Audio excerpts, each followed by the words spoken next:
খুব ভালো প্রুনিং পারে বিষয়টা এমন না, তারপরেও আপনাদেরকে আমি যেভাবে করি আর কি সেটা আপনাদের সাথে শেয়ার করছি। এই সময়ে মে মাসের শেষের দিকে অথবা জুন মাসের দিকে একটা ফাউন্ডেশন প্রুনিং করা লাগে। আমি যে ডালগুলোতে ফল নিব সেই ডালগুলোতে প্রুনিং করে দেওয়া লাগে। তো আমি কিভাবে করছি সেটা আপনাদেরকে একটু দেখাই। দেখেন, প্রথম এই যে ডালটি আছে আমি এখান থেকে কেটে দিব। এখান থেকে আমি এই যে কেটে দিলাম।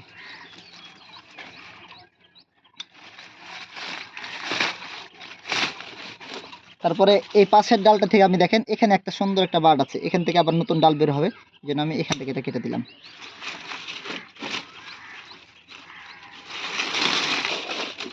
তারপরে ডালটাতে দেখেন এখানে একটু ক্লোজ করো, এখানে দেখেন এখানে কিন্তু অনেকগুলো ভালো ভালো বার্ড আছে। আমি যে কোনো একটা রেখে আমি বাকিগুলো এখানে কেটে দিলাম। তাহলে এই যে দেখেন একটু ক্লোজ করো, এখান থেকে এই জিনিসটা বের হবে।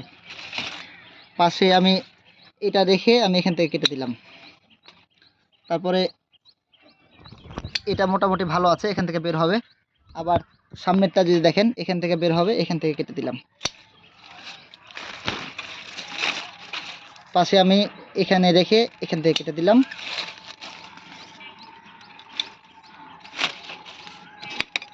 পরেরটাই এই জায়গায় কেটে দিলাম।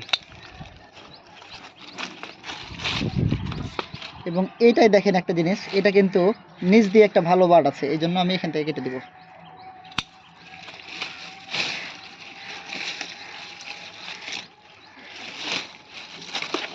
তারপরে সামনে দেখেন, সামনে আমি কি করব দেখেন, আমি এখান থেকে কেটে দিলাম। এই হলো ফাউন্ডেশন প্রুনিং।